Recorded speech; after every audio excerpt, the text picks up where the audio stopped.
14 फरवरी 2019 एक ऐसा दिन जिसने पूरे भारत को झंझोर कर रख दिया।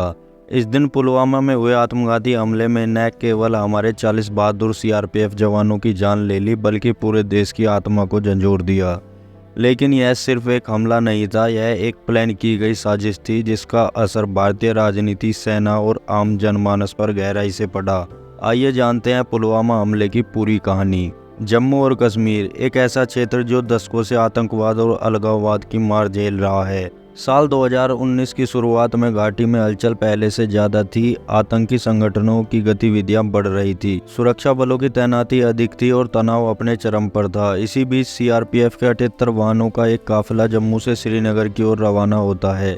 यह काफिला 2547 जवानों को लेकर चल रहा था। ऐसे काफिले आमतौर पर हवाई मार्ग से भेजे जाते थे, लेकिन खराब मौसम और संख्या अधिक होने के कारण इस बार सड़क मार्ग से जवानों को भेजा जा रहा था। इसी बीच जैसे मोहम्मद नाम का एक आतंकी संगठन इस काफिले पर हमले की योजना बना रहा था। हमलावर था आदिल अहमद डार, एक 20 साल का कश्मीरी युवक जिसे 2018 में जैश ने भर्ती किया था। उसे ट्रेनिंग पाकिस्तान में दी गई और इस आत्मघाती हमले के लिए तैयार किया गया। आदिल एक कार में 350 किलोग्राम विस्फोटक भरकर सीआरपीएफ काफिले के सामने आ गया और 14 फरवरी 2019 की दोपहर 3:15 पर उसने अपनी कार को बम सहित सीआरपीएफ की एक बस से टकरा दिया। एक जोरदार धमाका हुआ और कुछ ही सेकंडों में सब कुछ बदल गया। धमाके की आवाज़ कई किलोमीटर दूर तक सुनी गई। बस के टुकड़े हवा में उड़ गए और वहां मौजूद जवानों को बचने का कोई मौका नहीं मिला। इस हमले में 40 जवान शहीद हो गए और दर्जनों घायल हो गए। आसपास चीखे, खून, जलती हुई गाड़ियां और गूंजती हुई आवाज़ें थी। यह किसी युद्ध भूमि से कम नहीं था। इस भयावह हमले ने पूरे देश को झंझोर कर रख दिया। हर तरफ मातम और आक्रोश था। देश के कोने कोने से आवाजें उठी, शहीदों का बदला लो। जनता, मीडिया, सेना और सरकार सबने एक स्वर में आतंक के खिलाफ सख्त कार्रवाई की मांग की। 14 फरवरी 2019 को हुआ पुलवामा हमला सिर्फ एक आतंकी हमला नहीं था, वो भारत की आत्मा पर हमला था। 40 वीर जवानों की शहादत ने पूरे देश को झंझोर दिया। अब सवाल एक था, बदला कब और कैसे लिया जाएगा। और फिर आया 26 फरवरी 2019 का दिन, एक ऐसा दिन जो इतिहास के पन्नों में सुनहरे अक्षरों में दर्ज हो गया। पुलवामा हमले के बाद प्रधानमंत्री कार्यकाल में राष्ट्रीय सुरक्षा सलाहकार अजीत डोभाल और रक्षा मंत्रालय एक्शन मोड में आ गए। एक तरफ जनता का गुस्सा, दूसरी तरफ अंतर्राष्ट्रीय दबाव। भारत ने तय किया कि इस बार सिर्फ बयान नहीं, जवाब होगा, और वो भी ऐसा कि दुनिया देखे। इस बार सर्जिकल स्ट्राइक से भी बड़ा ऑपरेशन प्लान किया गया और नाम रखा गया ऑपरेशन मंकी। पाकिस्तान के खैबर पख्तूनख्वा राज्य में स्थित बालाकोट यही था जैसे मोहम्मद का सबसे बड़ा आतंकी ट्रेनिंग कैंप। इंटेलिजेंस इनपुट से पता चला कि वहाँ 300 से ज़्यादा आतंकी मौजूद हैं, जिनमें प्रशिक्षक और आत्मघाती हमलावर भी शामिल हैं। भारत ने इस बार एलओसी पार करने का साहसिक निर्णय लिया क्योंकि आतंक की जड़ें सीमा के पार थी। भारतीय वायुसेना को इस ऑपरेशन की जिम्मेदारी सौंपी गई। 26 फरवरी 2019 3:03 पर 12 मिराज 2000 जेट्स ने ग्वालियर एयरबेस से उड़ान भरी। रूट ऐसा चुना गया कि रडार पकड़ न सके। जेट्स ने भारतीय सीमा पार पीओके को पार किया और सीधा पहुंचे बालाकोट। बालाकोट में 1000 किलो से अधिक बम गिराए गए। भारतीय वायुसेना ने 15 मिनट तक बम गिराए और पूरे कैंप को ध्वस्त कर दिया। इसके बाद वायुसेना ने बिना किसी नुकसान के वापसी की। मिशन सफल रहा। जैश का ट्रेनिंग सेंटर तबाह हो गया।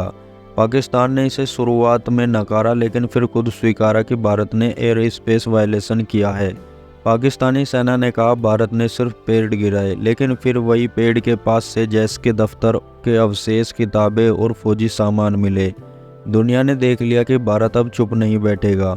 अमेरिका, फ्रांस, ऑस्ट्रेलिया, इजराइल, रूस सबने भारत के आत्मरक्षा के अधिकार को सही ठहराया। संयुक्त राष्ट्र में भी भारत के पक्ष में स्वर उभरे।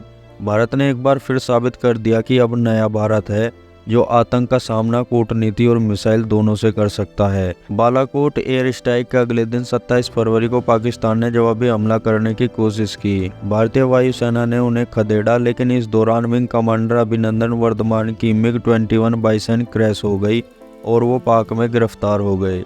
पूरे देश की सांसें थम गई, लेकिन 60 घंटों के भीतर पाकिस्तान को झुकना पड़ा और अभिनंदन को रिहा करना पड़ा।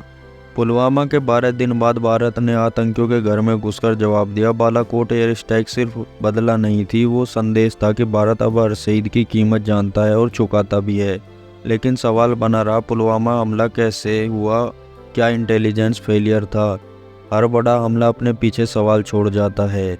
क्या इसे रोका जा सकता था? इन सवालों के जवाब छिपे हैं उस जांच में जो हमले के बाद शुरू हुई और जिसने खोली भारत की सुरक्षा व्यवस्था की कई कमजोरियां। हमले के तुरंत बाद राष्ट्रीय जांच एजेंसी एनआईए को केस सौंपा गया। एनआईए ने मौके पर जाकर घटनास्थल से सबूत जुटाए। गाड़ी के अवशेष, विस्फोटक के टुकड़े, सीसीटीवी फुटेज, फोन कॉल्स और लोकल मददगारों के लिंक, हर कड़ी को जोड़ने की कोशिश की गई, जिसमें पता चला हमले को अंजाम देने वाला आदिल अहमद डार, जो पुलवामा के ही काकपुरा इलाके का रहने वाला था, उसे 2018 में जैश ए मोहम्मद ने अपने नेटवर्क में शामिल किया था। एनआईए की जांच में पता चला कि डार ने कई महीनों तक आतंकी ट्रेनिंग ली। फिर जैश के पाकिस्तानी कमांडर मोहम्मद उमर फारूक और कमर फारूक ने इस आत्मघाती हमले की योजना बनाई। सबसे चौंकाने वाली बात यह थी कि विस्फोटक आरडीएक्स और अमोनियम नाइट्रेट एलओसी के पार से छोटे छोटे हिस्सों में लाए गए। धीरे धीरे इनका जखीरा तैयार किया गया। हमले में इस्तेमाल की गई कार चोरी की थी, उसे विशेष रूप से बम से लोड किया गया। अब बात करते हैं उस सबसे अहम हिस्से की, क्या खुफिया एजेंसियों को कोई चेतावनी मिली थी? जवाब है हाँ। हमले के कुछ दिन पहले खुफिया एजेंसियों ने संभावित आत्मघाती हमले की चेतावनी दी थी। 8 फरवरी को एक अलर्ट जारी किया गया था कि जैश के आतंकवादी फिदायीन हमले की योजना बना रहे हैं। यह alert CRPF, Jammu Kashmir police और अन्य एजेंसियों के साथ साझा किया गया था, लेकिन उस पर ठोस कार्रवाई नहीं हो पाई। सीआरपीएफ काफिला बहुत लंबा था, 78 गाड़ियों में 2500 से ज्यादा जवान थे और दुर्भाग्य से उस रूट पर उस दिन रोड ओपनिंग पार्टी भी सीमित थी। गाड़ी की गति धीमी थी, चेकिंग का इंतजाम कमजोर था और लोकल ट्रैफिक को भी पूरी तरह से रोका नहीं गया था। इन सारी चूकों ने हमले को संभव बनाया। एनआईए की जांच में यह भी सामने आया कि जैश को लोकल लेवल पर कई मददगार मिले थे, जिनमें शामिल थे छात्र, दुकानदार और वाहन मिस्त्री। उसने कई युवाओं को पैसे और ब्रेन वॉश के जरिए इस्तेमाल किया। कुछ ने विस्फोटक इकट्ठा करने में मदद की, कुछ ने रास्तों की रैकिंग की। एनआईए ने 13,500 की एक चार्जशीट दायर की। इसमें 19 लोगों को आरोपी बनाया गया, जिनमें 7 पाकिस्तानी नागरिक भी शामिल थे। यह चार्जशीट साबित करती है कि यह हमला पाकिस्तान में बैठे आतंकवादियों की प्लान की गई साजिश थी।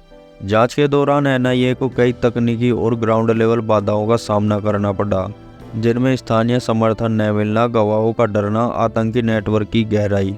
लेकिन इसके बावजूद एक एक परत खोली गई और यह साबित किया गया कि पुलवामा सिर्फ एक हमला नहीं था, वो एक सैन्य सिविल खुफिया फेलियर का नतीजा था। पुलवामा हमला हम सब के लिए एक सबक था कि सिर्फ बहादुरी काफ़ी नहीं, व्यवस्था की मजबूती भी जरूरी है।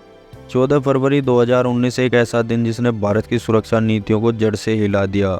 पुलवामा हमला सिर्फ जवानों पर हमला नहीं था, वो हमारी सुरक्षा व्यवस्था की परीक्षा थी। लेकिन जब परीक्षा कठिन हो तो देश उठ खड़ा होता है।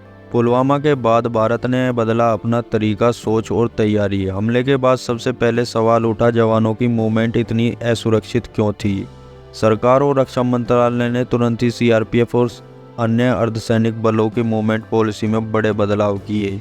अब बड़े काफिले की जगह जवानों को हवाई जहाज़ों से भेजने की नीति अपनाई गई। सड़क मार्ग पर सुरक्षा बढ़ाई गई। रोड ओपनिंग पार्टी की संख्या और तकनीक में इजाफा हुआ। काफिले की जानकारी गोपनीय रखी जाने लगी। हमले से पहले मिले अलर्ट पर कोई ठोस कार्रवाई क्यों नहीं हुई? इस सवाल ने इंटेलिजेंस एजेंसियों की कार्यप्रणाली पर भी गंभीर सवाल उठाए। केंद्रीय और राज्य एजेंसियों के बीच रियल टाइम सूचना साझेदारी प्रणाली विकसित की गई। टेरर मॉनिटरिंग को एआई और डाटा एनालिटिक्स से जोड़ा गया।